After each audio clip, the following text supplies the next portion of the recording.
GBA ವ್ಯಾಪ್ತಿಯ 5 ನಗರ ಪಾಲಿಕೆಗಳ ಚುನಾವಣೆ EVM ಬದಲು ಮತಪತ್ರ.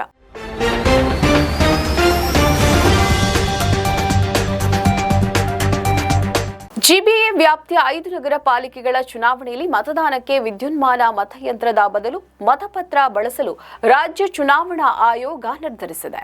ಜಿಬಿಎಯ 5 ನಗರ ಪಾಲಿಕೆ ಸೇರಿದಂತೆ ರಾಜ್ಯದ ನಗರ ಸ್ಥಳೀಯ ಸಂಸ್ಥೆಗಳ ಚುನಾವಣೆಯಲ್ಲಿ ಇವಿಎಂ ಬದಲು ಮತಪತ್ರ ಬಳಕೆ ಹಾಗೂ ರಾಜ್ಯ ಚುನಾವಣಾ ಆಯೋಗದ ನೇತೃತ್ವದಲ್ಲಿ ಪ್ರತ್ಯೇಕ ಮತದಾರರ ಪಟ್ಟಿಯನ್ನು ಸಿದ್ಧಪಡಿಸಲು 2025ರ ಸೆಪ್ಟೆಂಬರ್ 4ರಂದು ನಡೆದ ಸಚಿವ ಸಂಪುಟ ಸಭೆಯಲ್ಲಿ ಸರ್ಕಾರ ನಿರ್ಣಯ ಕೈಗೊಂಡಿತ್ತು. ಮತದಾರರನ್ನ ಕರಡು ಪಟ್ಟಿಯನ್ನು ಸೋಮವಾರ ಬಿಡುಗಡೆ ಮಾಡಿ ಮಾತನಾಡಿದ ರಾಜ್ಯ ಚುನಾವಣಾ ಆಯೋಗದ ಆಯುಕ್ತ ಜಿಎಸ್ ಸಂಕ್ರೇಶಿ ಅವರು, ಗ್ರೇಟರ್ ಬೆಂಗಳೂರು ಆಡಳಿತ ಕಾಯ್ದೆಯಲ್ಲಿ ಇರುವ ನಿಯಮಗಳಂತೆ ಇವಿಎಂ ಅಥವಾ ಮತಪತ್ರದಲ್ಲಿ ಚುನಾವಣೆಯನ್ನ ನಡೆಸಬಹುದಾಗಿದೆ. ಈ ಅಧಿಕಾರವನ್ನ ಬಳಸಿ ಮತಪತ್ರದಲ್ಲಿ 5 ನಗರ ಪಾಲಿಕೆಗಳ ಚುನಾವಣೆಯನ್ನ ಜೂನ್ 30ರೊಳಗೆ ನಡೆಸಲಾಗುವುದು ಅಂತ ತಿಳಿಸಿದ್ರು. ರಾಜ್ಯ ಚುನಾವಣಾ ಆಯೋಗ ಸ್ವಾಯತ್ತ ಸಂಸ್ಥೆಯಾಗಿದ್ದು ಯಾರ ಅಧೀನಕ್ಕೂ ಬರುವುದಿಲ್ಲ. ಕಾಯ್ದೆಯಲ್ಲಿ ಇರುವಂತೆ ಮತಪತ್ರ ಬಳಸಲಾಗುತ್ತದೆ. ಸರ್ಕಾರದ ಯಾವ ಸೂಚನೆಯೂ ಇಲ್ಲ. ಇದು ಸಂಪೂರ್ಣವಾಗಿ ಚುನಾವಣಾ ಆಯೋಗದ ನಿರ್ಧಾರ ಅಂತ ಸುದ್ದಿಗಾರರ ಪ್ರಶ್ನೆಗೆ ಉತ್ತರಿಸಿದ್ರು. ಸುಪ್ರೀಂ ಕೋರ್ಟ್ನ ಯಾವುದೇ ತೀರ್ಪಿನಲ್ಲಾಗಲಿ ಅಥವಾ ದೇಶದ ಯಾವುದೇ ಕಾನೂನಿನಲ್ಲಿ ಆಗಲಿ ಮತಪತ್ರ ಬಳಕೆಯನ್ನ ನಿಷೇಧಿಸಲಾಗಿದೆ ಅಂತ ಪ್ರಸ್ತಾಪವಿಲ್ಲ. ನಿಯಮಗಳ ಚೌಕಟ್ಟಿನಲ್ಲೇ ಈ ನಿರ್ಧಾರವನ್ನ ತೆಗೆದುಕೊಳ್ಳಲಾಗಿದೆ. ವಿಶ್ವದ ಅನೇಕ ಅಭಿವೃದ್ಧಿ ಹೊಂದಿದ ರಾಷ್ಟ್ರಗಳಲ್ಲಿ ಇಂದಿಗೂ ಮತಪತ್ರದ ಮೂಲಕವೇ ಪಾರದರ್ಶಕವಾಗಿ ಚುನಾವಣೆಯನ್ನ ನಡೆಸಲಾಗ್ತಾ ಇದೆ.